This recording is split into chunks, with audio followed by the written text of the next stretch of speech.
Oi, pessoal! Hoje nós vamos falar sobre esse caso clínico de núcleos da base. Então, vamos ler junto o caso. É uma mulher, 68 anos de idade, história de 8 anos de diagnóstico de doença de Parkinson. Ela vai consultar o neurologista para manejar a doença. No exame físico, ela apresenta pouca expressão facial, que é chamada de hipomimia, então, ao olhar para o rosto dela, tem pouca expressão. Ao sentar com os braços em repouso, ela tem tremor rotatório do antebraço e mão direita, ou seja, né, ela tem um tremor de repouso. E de maneira geral, ela é muito lenta para responder as questões que são perguntadas e para executar comandos, bradicinesia, que se chama, né? Então, os movimentos são muito lentos e demoram para começar, né, a ocorrer. Ela tende a permanecer sentada, imóvel, em silêncio, que é chamada de acinesia, a menos que alguém peça para que ela realize um movimento. Então, tende a ter uma dificuldade de iniciar o movimento. Exibe capacidade normal de movimentar os dedos da mão, quando solicitada, né? Então, isso quer dizer que a função cortical dela está preservada, né? A função córtico-espinhal dela está intacta. Ela consegue realizar todo tipo de movimento, só que ela demora para iniciar e demora para fazer. Os movimentos, né, são de baixa amplitude, chamadas de hipocinesia, e quando solicitada que ela se levante, ela faz várias tentativas e cai de volta no assento, chamado de retropulsão, quando ela finalmente consegue depois se levantar com a ajuda do examinador. Isso quer dizer que ela demora muito tempo para iniciar a caminhada e quando inicia, as passadas são curtas. Isso ocorre porque na doença de Parkinson, os núcleos da base vão ser afetados. A gente perceba que a função córtico-espinhal dela está intacta, então ela tem a função motora intacta, né? Ela só tem uma dificuldade em iniciar e continuar o movimento, que é justamente função dos núcleos da base. Os núcleos da base, eles são responsáveis por modular o movimento, por inibir movimentos que são desnecessários, inibir movimentos que não foram planejados e por auxiliar, né, amplificar os movimentos planejados. Então essa é a função dos núcleos da base. Eles selecionam e fazem a iniciação dos movimentos voluntários. Por isso que na doença de Parkinson, como esses núcleos vão ser afetados pela falta de dopamina, a gente vai ter uma dificuldade de iniciação dos movimentos. E vão ter movimentos involuntários, que seriam um tremor de repouso. Então, agora para falando dos núcleos da base. São 5 núcleos da base. A gente tem o caudado, o putamen, que ambos juntos são chamados de núcleo estriado. São chamados assim porque eles têm a mesma origem embriológica. São a partir desse núcleo que chegam todas as projeções do córtex. Só uma coisa, um ponto importante é que praticamente todo o córtex vai se comunicar com os núcleos da base, exceto o córtex auditivo primário e visual primário. Todo o resto do cérebro vai se comunicar com os gânglios da base e essas informações vão chegar ali no caudado e putamen, que são núcleo estriado. Eles têm a mesma origem embriológica, a diferença entre eles é que lá no caudado vai chegar os movimentos mais oculares e no putamen vai chegar todo o resto dos movimentos. Por isso que a gente vai focar mais no putamen, porque é ele que vai ser responsável pela modulação de todos os outros movimentos do corpo. Outros núcleos são os núcleos subtalâmicos. Tem o globo pálido, né, que é o quarto núcleo da base. O globo pálido, ele é dividido em segmento interno e externo. E a gente tem a substância nigra, que também é dividida em pars compacta e pars reticulada. Então, como eu falei, né, todas as aferências do córtex vão chegar ali nos núcleos estriados e vão sair do tálamo. Então, eu vou explicar como é que vai funcionar. A gente tem 2 vias que pode ocorrer essa comunicação, né, córtex, núcleo da base com córtex, que é a via direta e a via indireta. A via direta, primeiro eu vou falar como é que ela funciona quando a gente está em repouso, quando não tem nenhum movimento sendo executado ou planejado. A gente está em repouso, a gente não tem nenhuma projeção glutamatérgica chegando ali no estriado. Então, o estriado, ele não vai ter nenhum potencial de ação sendo executado no repouso. Como não está chegando nada, né, nenhuma informação, não está chegando nele, também não vai enviar informações nenhuma para o globo pálido. Se o globo pálido não está sendo inibido pelo estriado, que seria o estriado, ele envia projeções GABAérgicas para o globo pálido. Então, como o estriado não está ativado, ele não vai enviar essas informações GABAérgicas para o globo pálido. O globo pálido, como ele não vai estar inibido pelo estriado, ele vai enviar projeções GABAérgicas também, né? E essas informações ele envia tonicamente no neurotransmissor, então ele está sempre inibindo o complexo talâmico. Então, esse complexo talâmico, como ele está sendo inibido ali pelo globo pálido, ele não vai enviar informações pro córtex. Certo, agora quando a gente tem o planejamento de um movimento, a gente vai ter informações glutamatérgicas vinda do córtex enviada ali para o núcleo estriado. Então, esse córtex vai ativar o núcleo estriado, o qual eles são neurônios, né, GABAérgicos, que vão inibir o globo pálido. Então, quando esse estriado é excitado por informações vindo do córtex, informações de planejamento de movimento, a gente vai ter uma inibição do globo pálido. Lembrem que o globo pálido, ele tinha a função de inibir tonicamente o complexo talâmico. Só que se esse globo pálido ele foi inibido pelo estriado, então ele não vai mais enviar aquelas informações GABAérgicas para o complexo talâmico. E como o complexo talâmico vai ser desinibido, ele vai enviar informações glutamatérgicas, né, excitatórias de volta para o córtex. Então aqui a gente vê que a informação chega lá do córtex do planejamento de movimento e a informação também é devolvida para o córtex a partir dos núcleos talâmicos, com o objetivo de modular o movimento, refinar o movimento. Então, qual que é a função da via direta? A via direta funciona como um acelerador para o movimento. Lembrem que na doença de Parkinson a gente vai ter essas vias aqui afetadas, né? As vias dos núcleos da base. Então, se ele funcionava como um acelerador, se a gente não tiver mais essa via direta, a gente vai ter aqueles movimentos da pessoa que tem Parkinson, aqueles movimentos demorados, né? Que demora para iniciar o movimento, demora para continuar o movimento, enfim, a gente perde esse acelerador. Só que além da via direta, a gente tem a via indireta, que ela tem uma função um pouco diferente. A via indireta, ela tem a função de inibir movimentos desnecessários ou excessivos. Então, se a via direta era o acelerador, a via indireta funciona como um freio, ela atua de maneira contrária à via direta. Só que ela não tem a função de inibir a via direta. As duas vias, elas atuam juntas, são necessárias para que a gente tenha o equilíbrio do movimento. Então, o movimento finamente calculado, finamente tipo, ele mais da forma que foi planejada, sabe?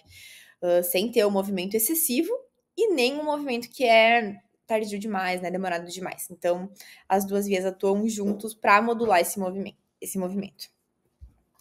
Já a via indireta é um pouco diferente. Nós vamos ter aqui a mesma informação, né, que veio lá do córtex, pela via direta, ela vai inibir transitoriamente o globo pálido interno. Aqui na via indireta, nós temos a ação do globo pálido segmento externo. Então, como é que vai funcionar? Vai vir a informação de planejamento lá do córtex, que vai ativar transitoriamente, né? Então, só naquele momento em que tem um planejamento de movimento. Essa palavra é bem importante, né? É transitória essa excitação. Então, o córtex vai excitar ali o caudado, o putamen, né? Que são os estriados. E na via indireta, o caudado e o putamen, eles vão inibir transitoriamente o globo pálido segmento externo. Então, eles também têm, da mesma forma, essa conexão GABAérgica, tanto com o globo pálido segmento interno na via direta, e na via indireta aqui vai inibir o globo pálido segmento externo. Esse globo pálido segmento externo, ele tinha a função de inibir tonicamente o núcleo subtalâmico, que é um núcleo também que vai surgir só aqui na via indireta. Então, esse globo pálido segmento externo, ele inibia tonicamente, né, enviando informações GABAérgicas para o núcleo subtalâmico. Agora, se esse globo pálido segmento externo foi inibido, a gente vai parar de inibir aquele núcleo subtalâmico. Como aquele núcleo subtalâmico vai perder a inibição, ele vai transitoriamente também excitar o globo pálido segmento interno. Percebam que é um movimento contrário, né? Lá, o caudado e o putamen, eles têm a função de inibir transitoriamente o globo pálido segmento interno, enquanto o núcleo subtalâmico, ali pela via indireta, ele vai excitar o globo pálido segmento externo. E se ele estiver excitado, ele vai continuar inibindo tonicamente o tálamo, e aí o tálamo, se ele estiver inibido, ele não vai enviar informações para o córtex de volta, né? Então, percebam que é um movimento contrário, enquanto da via direta a gente tinha uma inibição do globo pálido segmento interno para que o complexo talâmico ali envie informações de volta para o córtex. A via indireta tem a função contrária. Ela tem a função de transitoriamente excitar o globo pálido segmento interno para que haja uma modulação do movimento. Então, não vai ter no movimento nem rápido demais, nem lento demais. Não vai ter movimentos desnecessários. E aí, essas duas vias atuam juntas, então, para que o movimento seja feito daquela forma que foi planejado lá pelo córtex. Agora tem um fator ali que eu estava deixando propositalmente de lado, né? Aqui a gente pode ver que tem a substância nigra paracompacta, que ela vai atuar tanto na via direta quanto na indireta, que eu não citei até agora, justamente porque eu quero antes falar sobre a dopamina. A dopamina ela é produzida ali na substância nigra na substância nigra pars compacta, e ela vai ter função em duas vias principais. Uma função é na via mesolímbica cortical, que essas projeções vão ser enviadas, então, para o sistema límbico, e aí está relacionada com o sistema de recompensa, sistema de prazer. Mas uma parte dessa dopamina ela é enviada pela via nigroestriatal. Como diz o nome, né? Vai sair da substância negra para ser enviada lá pelos núcleos estriados, né? Que é o caudado e o putamen. Bom, agora vamos ver a função, então, dessa dopamina na via direta e indireta. Primeiro, na via direta. Aí percebam que tá vindo uma projeção, né? Uma projeção dopaminérgica da substância negra pars compacta por caudado e putamen.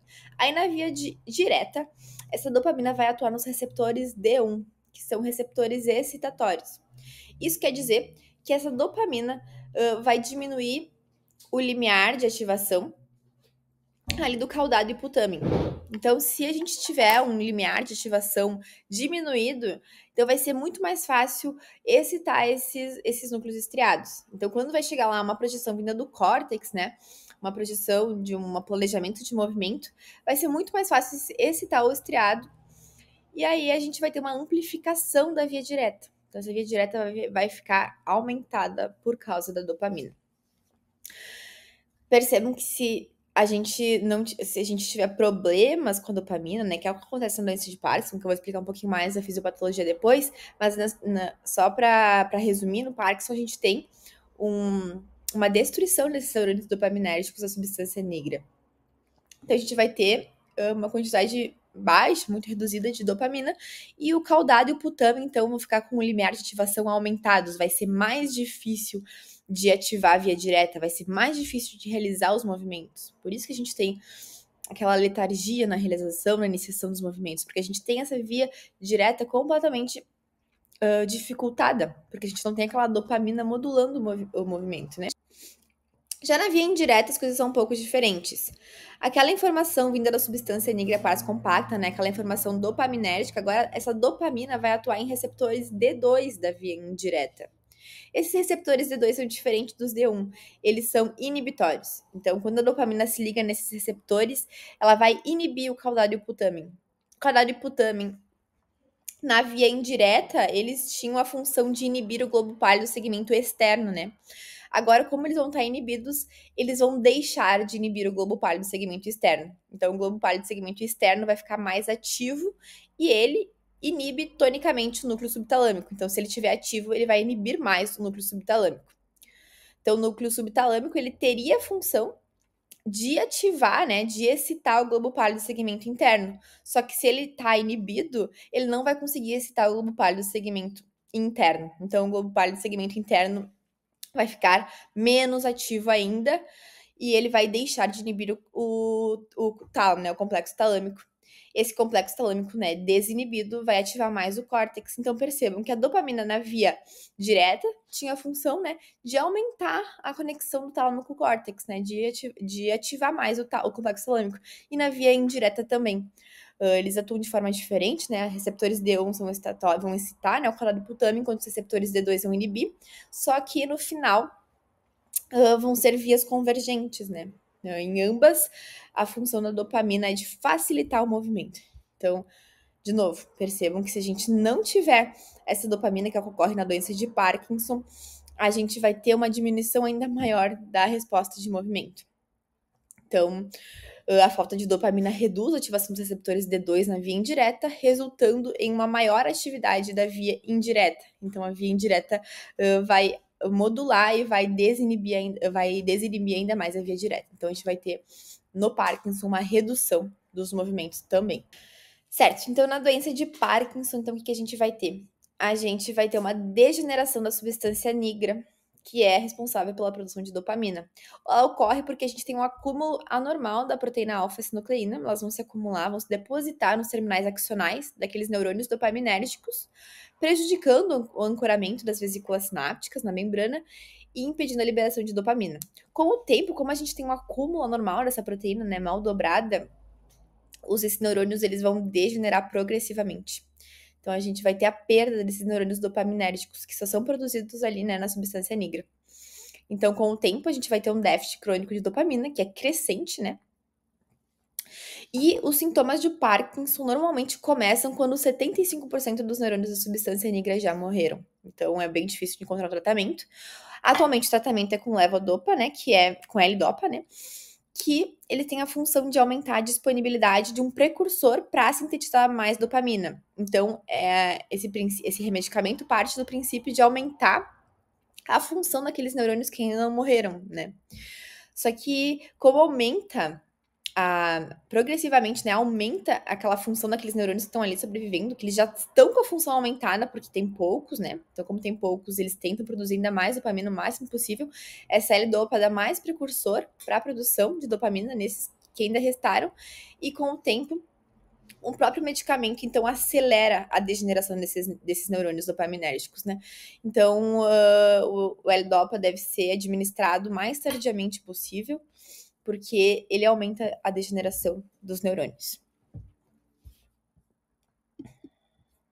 Certo, aqui a gente tem, então, o que acontece, né? Mas eu já expliquei isso no outro slide. Então, a gente tem uma diminuição da via direta e um aumento da via indireta.